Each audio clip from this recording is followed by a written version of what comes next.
Sme v Rožňave a stojíme pred budovou, v ktorej pred niekoľkými rokmi sídlila jedna z prevádzok Spišsko-Gemerského sociálneho podniku.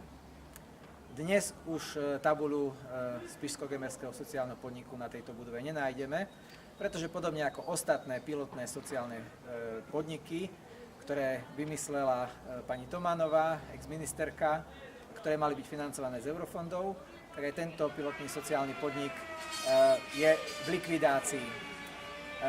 Táto budova v tom čase, keď tu sídlil Spišsko-Gemerský sociálny podnik, patrila istému právnikovi z Popradu, ale hneď potom, ako ten podnik skrachoval, tak sa majiteľom tejto budovy stal Ján Babič, poslanec Národnej rady za stranu Smer SD.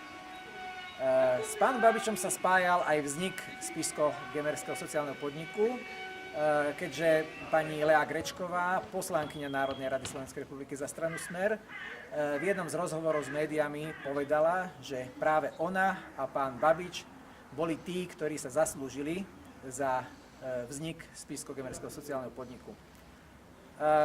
O tom, že sa zaslúžili aj za jeho krach, za to, že Európska únia odmietla financovať náklady spojené s týmto podnikom, tak k tomu sa už neprihlásili, ale jednoznačne zodpovednosť je aj v tomto prípade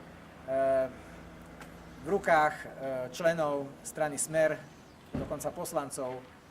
Takže aj tu je potrebné deratizovať nielen dnes, ako to budeme robiť my, ale hlavne 5. marca.